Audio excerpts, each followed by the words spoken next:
merupakan besarnya dana yang harus disediakan untuk menyelenggarakan dan atau memanfaatkan berbagai upaya kesehatan yang diperlukan oleh perorangan, keluarga, kelompok, dan masyarakat. Menurut Azrul A. 1996, terdapat 4 sumber dana kesehatan. Yang pertama, anggaran pemerintah. Yang kedua, anggaran masyarakat. Yang ketiga, bantuan biaya dari dalam dan luar negeri. Yang keempat, gabungan anggaran pemerintah dan masyarakat. Anggaran pemerintah. Sistem ini sepenuhnya menanggung biaya dan penyelenggara pelayanan kesehatan oleh pemerintah yang diberikan secara cuma-cuma. Oleh karena itu, penyelenggara oleh pihak swasta sangat jarang terjadi. Namun, sistem ini sulit dilaksanakan di negara dengan kondisi keuangan yang belum baik karena membutuhkan dana yang sangat besar.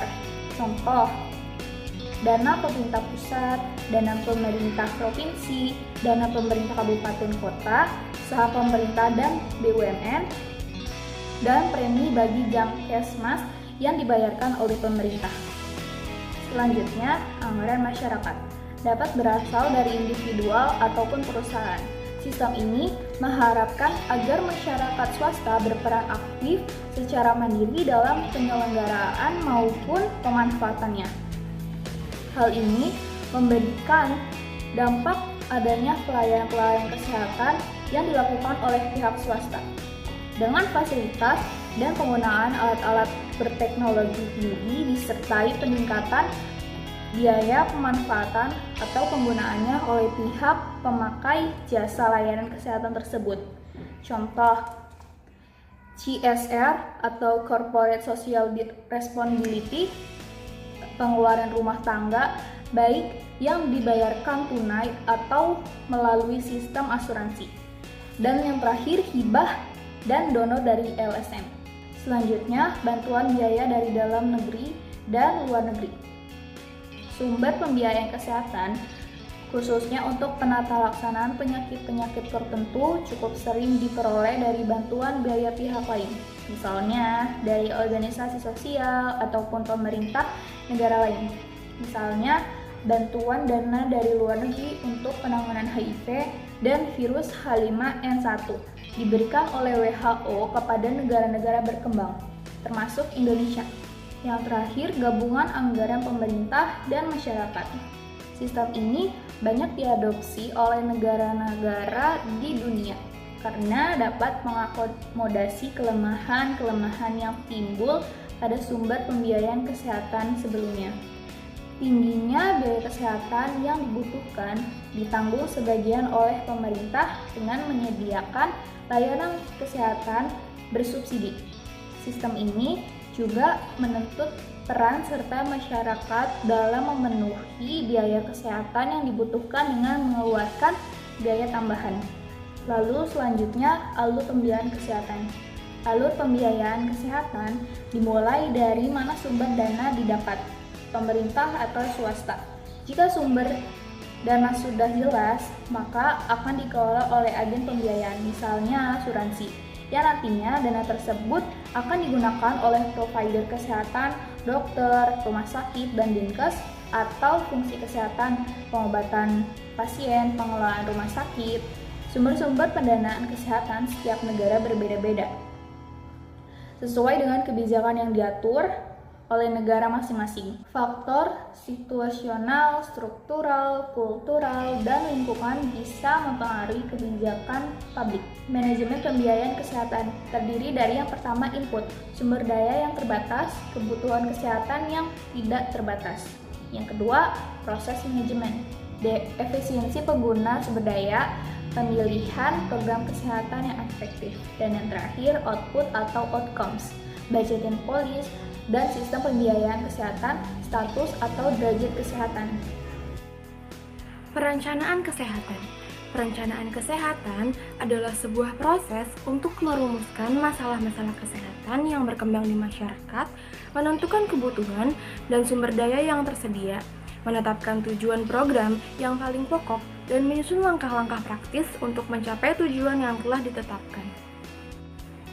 Fungsi perencanaan. Fungsi perencanaan dapat dilihat dari 4 aspek utama. Yang pertama adalah kontribusi pada tujuan. Tujuan semua perencanaan ialah memfasilitasi perusahaan dalam mencapai semua tujuannya, merupakan prinsip utama dalam mencapai tujuan bersama perusahaan. Yang kedua ialah keutamaan perencanaan. Perencanaan adalah perintah yang berfungsi untuk melakukan eksekusi berjalannya fungsi manajemen. Walaupun perencanaan juga bersifat aksi, tapi juga bisa menunjang tujuan bersama perusahaan. Selain itu, perencanaan harus dibuat sebelum fungsi manajemen yang lain. Tentu saja, semua fungsi harus juga direncanakan agar berjalan secara efektif.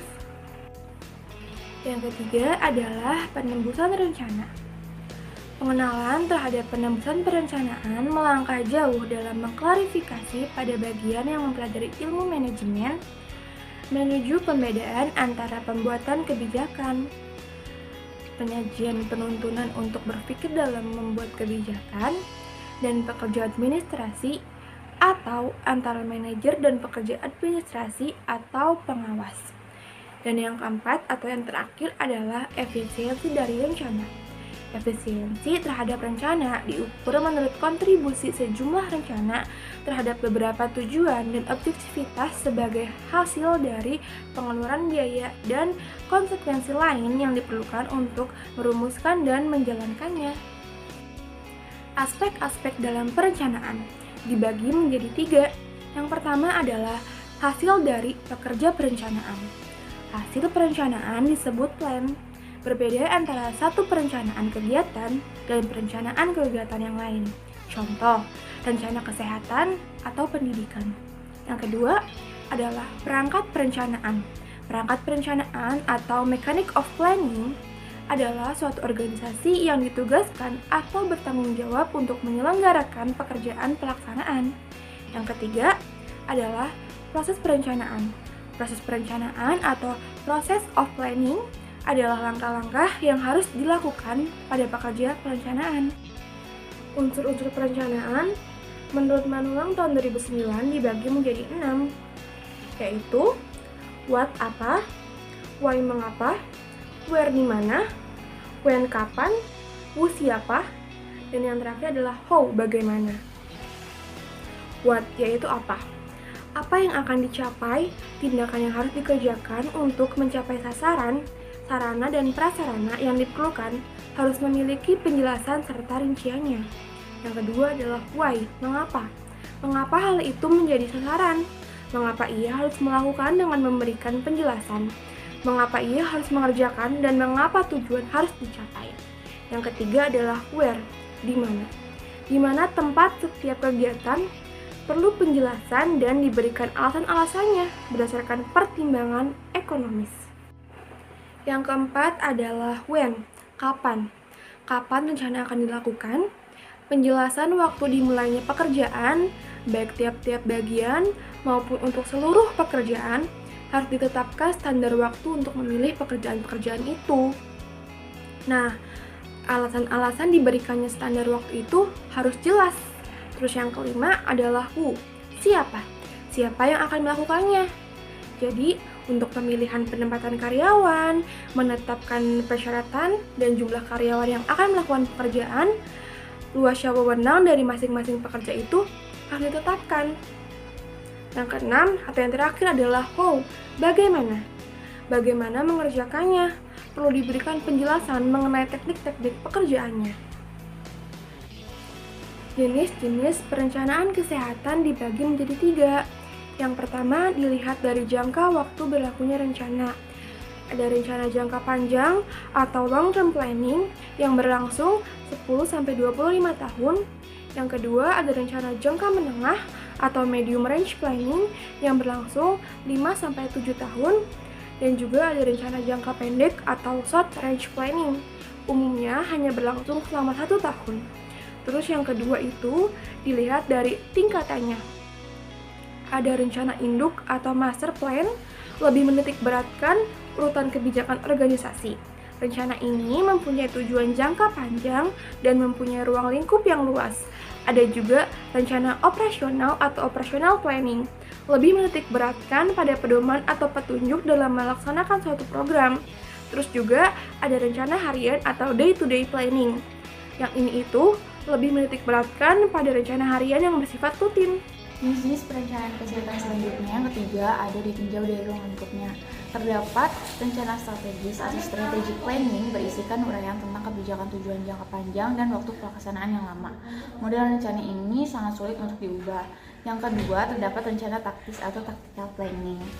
Rencana ini berisi uraian bersifat jangka pendek, mudah menyelesaikan kegiatan-kegiatannya, asalkan tujuannya tidak berubah. Yang ketiga, rencana menyeluruh atau comprehensive planning. Rencana ini mengandung uraian secara menyeluruh dan lengkap.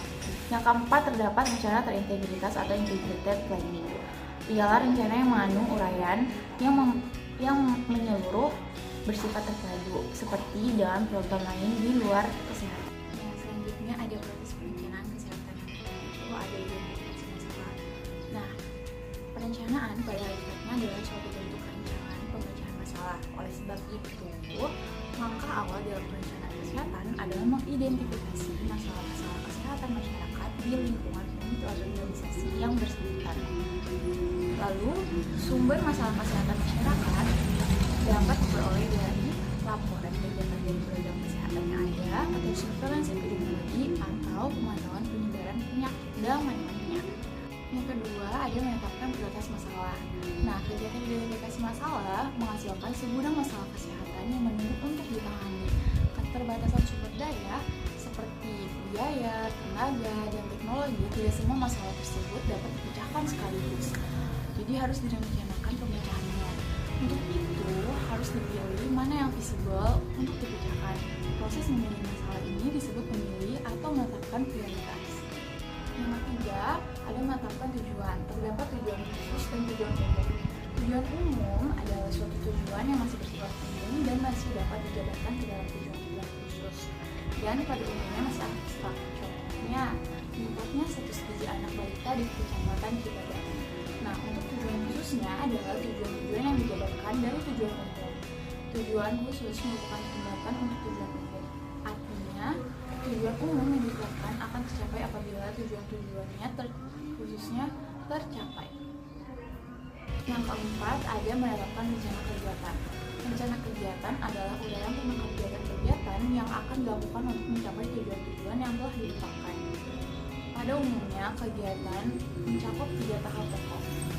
Yang pertama, ada kegiatan pada tahap persiapan. Yang kedua, kegiatan pada tahap pelaksanaan. Yang ketiga, kegiatan pada tahap penilaian. Yang kelima, ada menetapkan sasaran atau target group. Sasaran target group adalah kelompok masyarakat tertentu yang akan digarap oleh program yang direncanakan tersebut.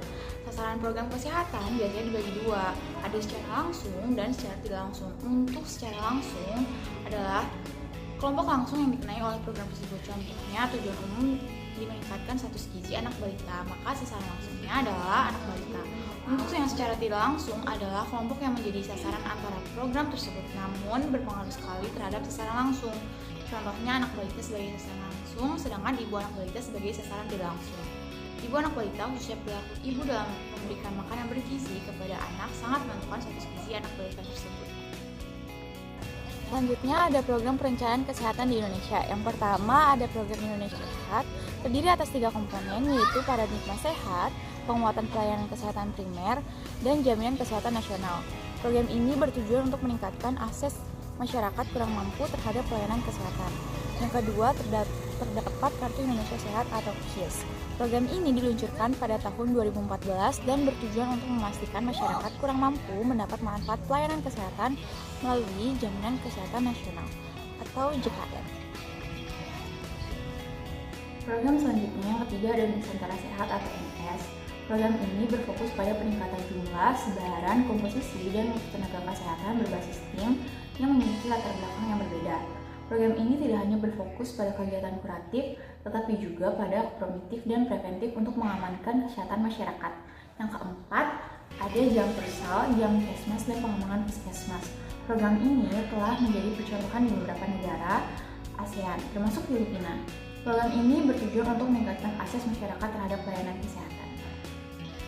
Yang kelima, ada program upaya kesehatan masyarakat. Program ini meliputi pelatihan dan pendidikan formal, pembinaan dan penyebarluasan tenaga kesehatan, serta perencanaan dan pendataan tenaga kesehatan. Yang keenam, perencanaan dan program kebijakan kesehatan. Program ini berfokus pada perencanaan dan pelaksanaan kebijakan kesehatan, termasuk pengembangan infrastruktur kesehatan dan peningkatan kualitas pelayanan kesehatan.